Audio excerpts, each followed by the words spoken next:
Breaking news చూస్తున్నాం. TDP office పై దాడి కేసులో పోలీసుల విచారణ కొనసాగుతోంది. నిందితులను గుర్తించిన మంగళగిరి పోలీసులు వారి ఆచూకీ కోసం గాలిస్తున్నారు.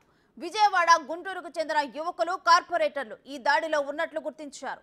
గత వారం రోజులుగా దాడికి సంబంధించిన సీసీటీవీ ఫుటేజ్ ని పరిశీలించిన పోలీసులు నిందితులను పట్టుకున్నారు. దాని ఆధారంగా ఈ కేసులో దేవినేని అవినాష్, లేళ్ల అప్పిరెడ్డి, నందిగం సురేష్ సూత్రధారులుగా ఉన్నట్లు కనిపెట్టారు. మొత్తం 150 మంది వరకు ఈ దాడిలో పాల్గొన్నట్లు పోలీసులు అనుమానం వ్యక్తం చేస్తున్నారు. కాగా ఇదే కేసులో ముందస్తు బెయిల్ కోసం వైసీపీ ఎమ్మెల్సీ అప్పిరెడ్డి హైకోర్టును ఆశ్రయించారు.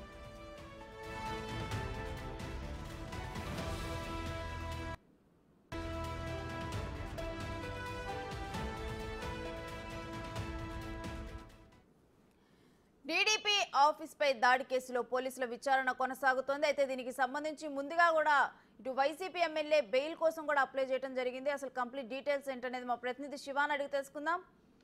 శివ, ఈ కేసులో పురోగతి ఎంతవరకు వచ్చింది?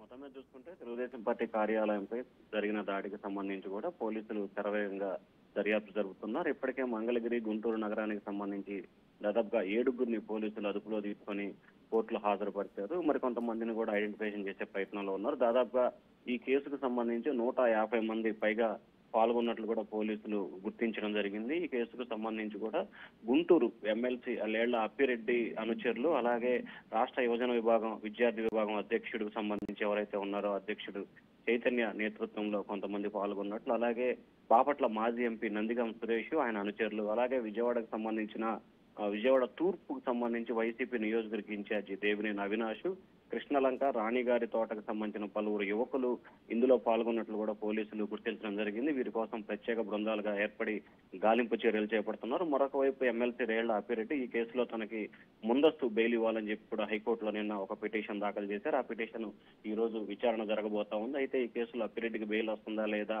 అనే దానికి సంబంధించి ఉత్కంఠ కొనసాగుతోంది. ఒకవేళ అప్పిరెడ్డికి ఈ కేసులో కనుక ముందస్తు బెయిల్ వస్తే కనుక మిగిలిన నేతలు కూడా హైకోర్టును ఆశ్రయించే అవకాశాలు అయితే కనిపిస్తున్నాయి. మరొక వైపు టీడీపీ కార్యాలయానికి సంబంధించి ఏదైతే జరిగిన దాడిని కేసు రీఓపెన్ చేసిన తర్వాత పోలీసులు అయితే శరవేగంగా దర్యాప్తు చేస్తున్నారు. ఒకవైపు వైసీపీ కీలకమైన నేతలంతా కూడా అజ్ఞాతంలోకి వెళ్లి, మరొక వైపు హైకోర్టులో ఏదైతే బెయిల్ పిటిషన్ దాఖలు చేస్తున్న దానికి సంబంధించి కూడా పోలీసులు కొంత సీరియస్ గా వ్యవహరిస్తున్నట్టు తెలుస్తా ఉంది. ఇప్పటికే వెంటనే మిగిలిన వారందరినీ కూడా అరెస్ట్ చేయాలని చెప్పి కూడా భావిస్తా ఉన్నారు. మరొక వైపు ఎవరైతే అజ్ఞాతంలోకి వెళ్లారో వారందరూ కూడా ఎక్కడికి వెళ్లారు ఏంటి అనే కోణంలో దర్యాప్తు చేసే పనులు అయితే ఉన్నారు.